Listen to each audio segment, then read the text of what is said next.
Tuhan bersamamu dan bersama rohmu. Inilah Injil suci menurut Lukas. Dimuliakanlah Tuhan. Pada suatu kali Yesus sedang berdoa di salah satu tempat. Ketika ia berhenti berdoa, berkatalah seorang dari murid-muridnya kepadanya, "Tuhan, ajarilah kami berdoa sama seperti diajarkan Yohanes kepada murid-muridnya." Jawab Yesus kepada mereka, "Apabila kamu berdoa, katakanlah, Bapa, kuduskanlah namamu, datanglah kerajaanmu, berikanlah kami setiap hari makanan kami yang secukupnya, dan ampunilah kami akan dosa-dosa kami, sebab kami pun mengampuni setiap orang yang bersalah kepada kami, dan janganlah membawa kami ke dalam pencobaan." Lalu katanya kepada mereka, "Jika seorang di antara kamu pada tengah malam pergi ke rumah seorang sahabatnya dan berkata kepadanya, 'Saudara, pinjamkanlah kepadaku 3 roti, sebab seorang sahabatku yang sedang berada dalam perjalanan singgah ke rumahku dan aku tidak mempunyai apa-apa untuk dihidangkan kepadanya.' Masakan ia yang di dalam rumah itu akan menjawab, 'Jangan mengganggu aku, pintu sudah tertutup dan aku serta anak-anakku sudah tidur. Aku tidak dapat bangun dan memberikannya kepada saudara.' Aku berkata kepadamu, sekalipun ia tidak mau bangun dan memberikannya kepadanya karena orang itu adalah sahabatnya, namun karena sikapnya yang tidak malu itu, ia akan bangun juga dan memberikan kepadanya apa yang diperlukannya. Oleh karena itu, aku berkata kepadamu, mintalah, maka akan diberikan kepadamu, carilah, maka kamu akan mendapat, ketuklah, maka pintu akan dibukakan bagimu. Karena setiap orang yang meminta menerima, dan setiap orang yang mencari mendapat, dan setiap orang yang mengetok baginya pintu akan dibukakan. Bapa manakah di antara kamu, jika anaknya minta ikan daripadanya, akan memberikan ular kepada anaknya itu ganti ikan? Atau jika ia minta telur, akan memberikan kepadanya kalajengking? Jika kamu yang jahat tahu memberikan pemberian yang baik kepada anak-anakmu, apalagi Bapamu yang di surga, Ia akan memberikan Roh Kudus kepada mereka yang meminta kepadanya." Demikianlah sabda Tuhan. Terpujilah Kristus. Para saudara dan saudariku yang dikasihi oleh Tuhan, ya, ini menarik untuk kita kemudian merenungkan tentang hal doa pada hari ini. Jadi seorang murid meminta Yesus untuk mengajarkan bagaimana berdoa, ya, dan bagaimana kemudian arti dari doa.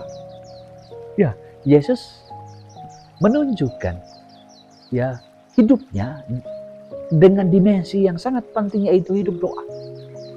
Dia memberikan teladan yang baik kepada para muridnya untuk berdoa. Dan dia mau menunjukkan betapa pentingnya hidup doa. Ya, itulah yang kemudian yang menggugah para muridnya untuk meminta, atau salah satu muridnya meminta Yesus untuk diajarin berdoa. Maka langsung kita bisa dengan mudah menarik pesan untuk kita.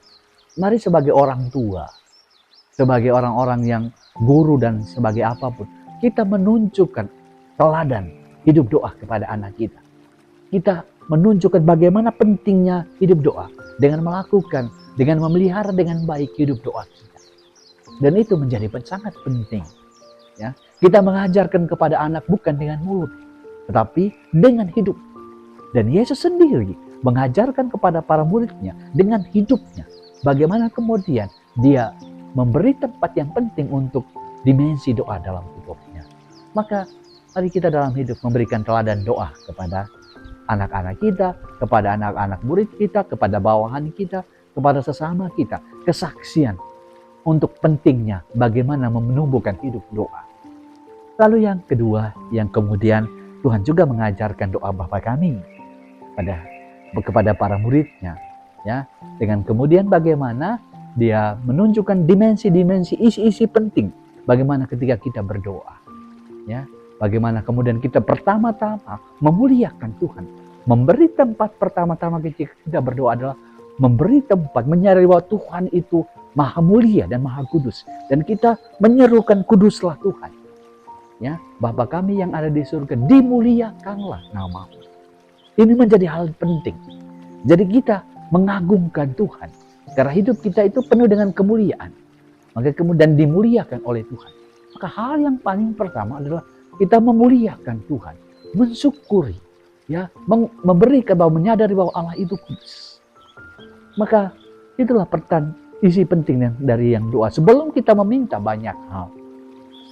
Dan arti penting yang ketiga yang perlu kemudian kita bisa renungkan bahwa ya, kalau kita mau meminta di dalam doa kepada Bapa, kita harus memberi tempat, memiliki relasi. Seperti dikatakan oleh Yesus menggunakan kata sahabat. Jadi kalau kemudian seorang sahabat meminta, tidak mungkin seorang sahabatnya tidak memberikan. Karena relasi sudah terbangun begitu dalam. Jadi atau kemudian Yesus juga menggunakan kata anak dan bapa.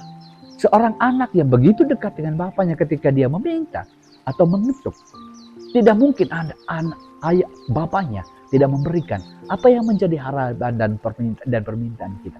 Maka pertama-tama kalau kita mau berdoa dalam untuk meminta, untuk mengetuk Tuhan, kita pertama-tama menjamin bahwa kita memiliki relasi yang dekat dengan Tuhan.